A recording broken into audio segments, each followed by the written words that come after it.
Sa planetang Blue Star, isang lugar na puno ng pag-asa, nagsimula ang Transference Disaster, isang trahedyang nagwasak sa katahimikan ng mundo. Mabilis itong naging impyerno. Hindi ito simpleng sakuna. Sa loob ng ilang oras, lumusob ang mga halimaw na tila galing sa ibang dimensyon.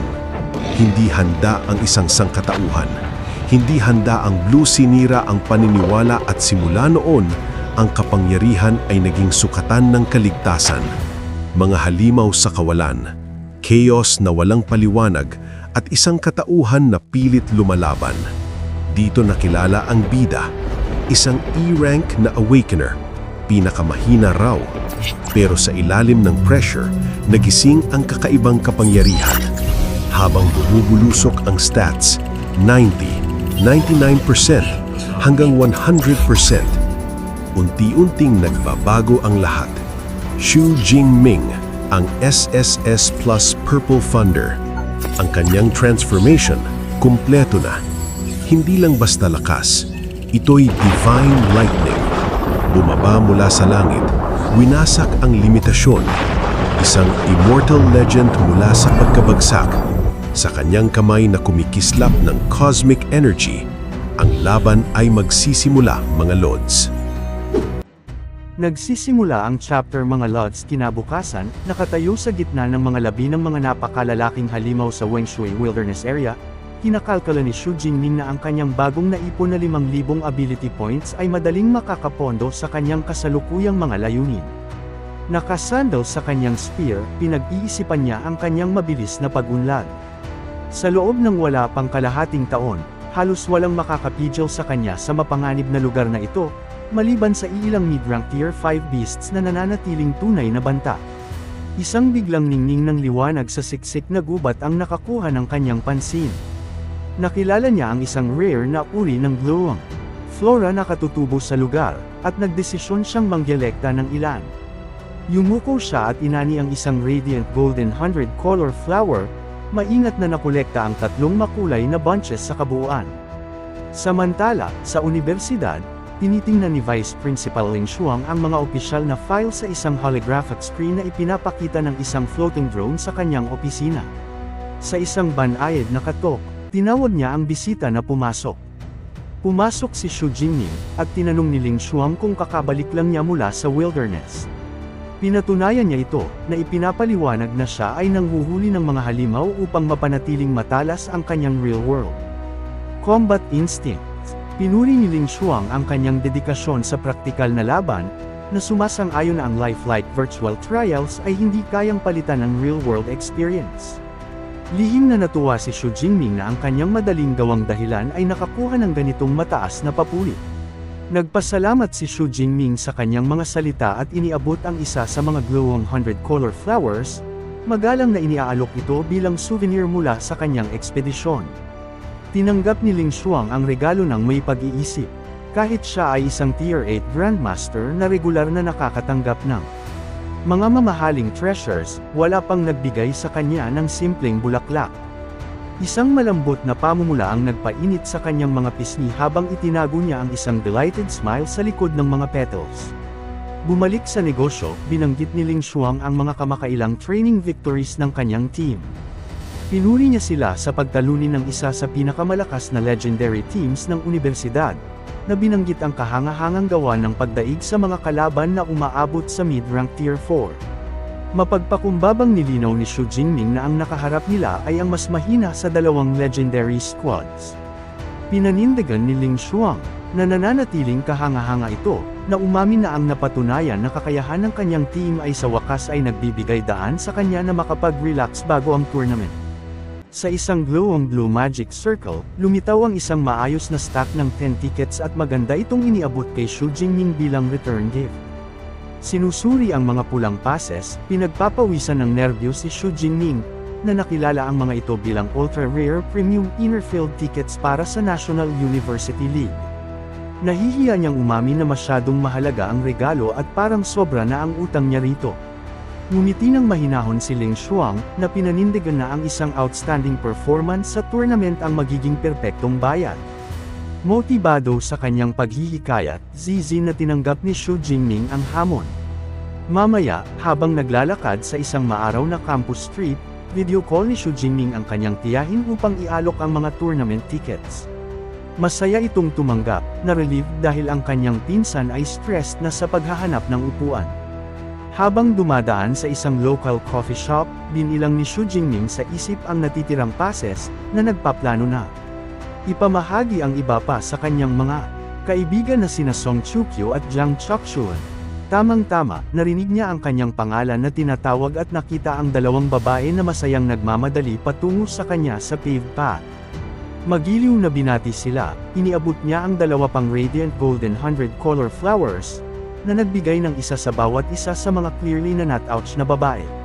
Labis na natuwa sa hindi inaasahang mga regalo, sabay silang nagtanim ng matamis na halik sa kanyang mga pisngi.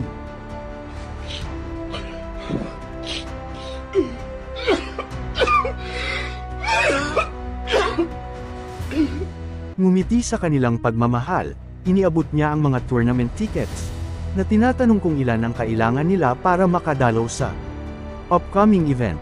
Excited na humingi si Song Chukyo ng dalawa, upang madala ang kanyang kaibigang si Xiaoya, habang ang isang demon na si Jiang Chokshuan ay kailangan lang ng isang pass. Nakakapit sa kanyang braso, ipinaliwanag ni Song Chukyo na hindi niya makakapag-polim ng maayos dahil sa maagang alis. Idinagdag ni Jiang Chokshuan nang may paumanhin na kailangan din niyang makaligtaan ang kanyang polim dahil sa level 3 pharmacist exam niya mamaya sa araw na iyon. Ngumiti ng mainit si Xu Jingming, mahinahong hinaplos ang ulo ni Jiang Chokshuan at binigyan ito ng wish na good luck. Pinanindigan niya silang pareho, na nangako na magkikita-kita silang muli sa Qingshu City para sa main event. Pagdating sa napakalaking combat technique library, nagdesisyon si Xu Jingming na matutunan ang isang bagong S-class spear technique upang matiyak ang tagumpay. Sa loob ng isang private study room, inutusan niya ang AI na si Eva na i-filter ang lahat ng S-class lightning attribute spear techniques.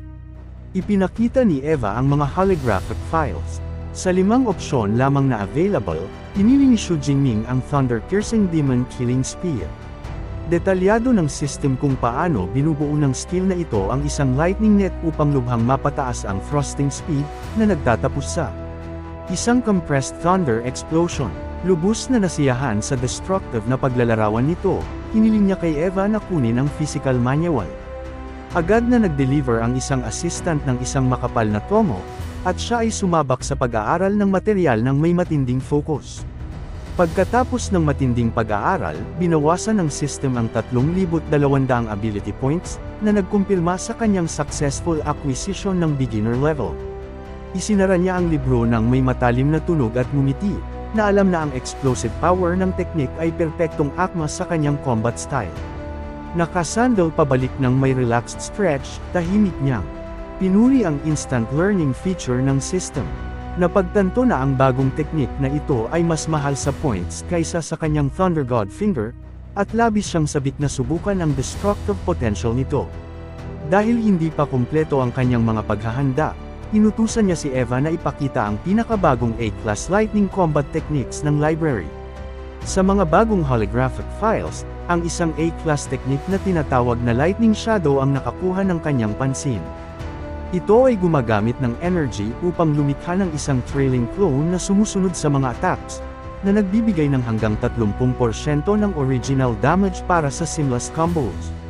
Nakikilala ang mataas na tactical value nito, na pagtanto ni Xu Jingming na ang follow-up strikes ng clone ay perpektong matatakpan ang kanyang mga vulnerable combat opponents. Kung gagamitin ng tama, ito ay may utility ng isang S-class skill. Tiyak na itinuro niya ang display, pinili ang Lightning Shadow Technique, at agad na kinumpirma ni Eva ang kanyang pagpili.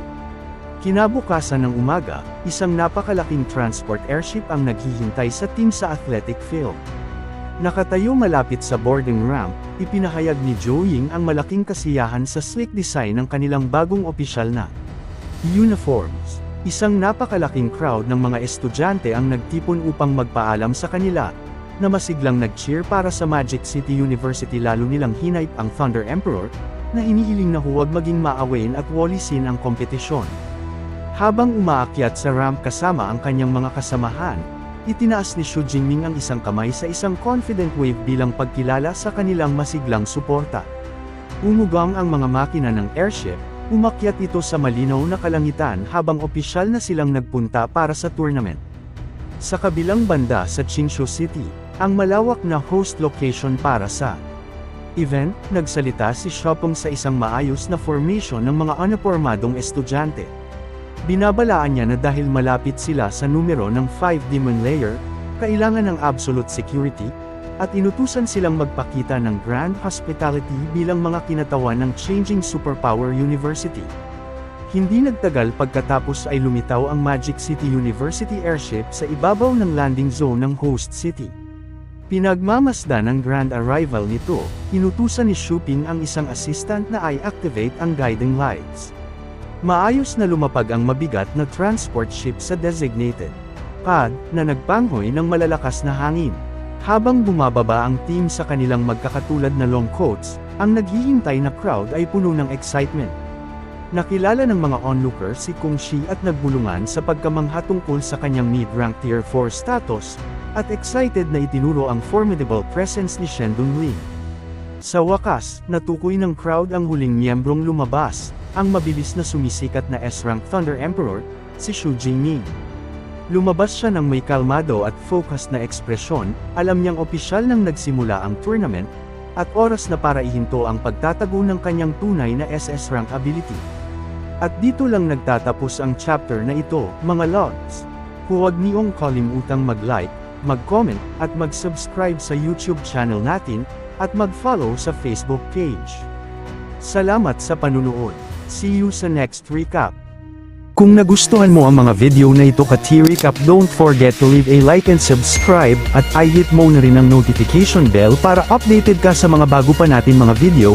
Salamat at maasim na araw!